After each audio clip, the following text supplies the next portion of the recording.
धड़कन धनंजय के गावेला हो, गाके सैया जी हमर झुमावेला हो। गाना धड़कन धनंजय के गावेला हो, गाके सैया जी हमर झुमावेला हो।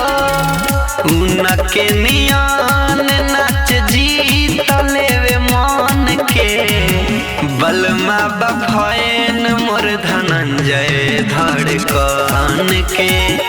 बलमा बफैन मोर धनंजय धड़कन के।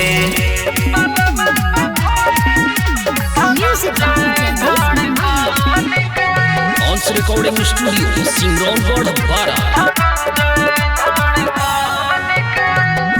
घूमे खाके जारा दपनावा, ओही में रहे डूबल सजनावा। जेने रहे तेने रे सखी, बजावे धनंजय के गानावा, बजावे धनंजय के गानावा। घूमे खाके जारा दपनावा, ओही में रहे डूबल सजनावा। जेने रहे तेने रे सखी, बजावे धनंजय के गानावा। गंगा में घूमे हिरौआ जस बन के, बलमा बफैन मोर धनंजय धड़कन के। बलमा बफैन मोर धनंजय धड़कन के।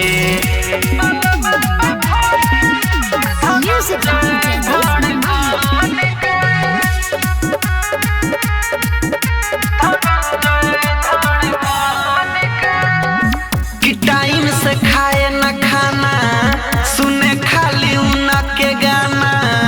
है अरविंद केला बलमुआ, धनंजय के बाटे दीवाना, धनंजय के बाटे दीवाना। टाइम से खाए न खाना, सुने खाली उनके गाना।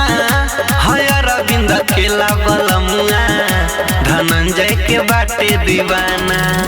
संतोष तिवारी साथे रहेले सजन के, बलमा बफैन मोर धनंजय धड़कन के।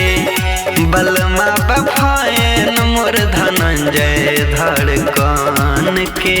ऑन्स रिकॉर्डिंग स्टूडियो सिंगरौनगढ़ बारा।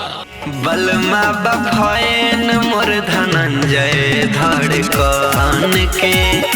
बलमा बफैन मोर धनंजय धड़कन के।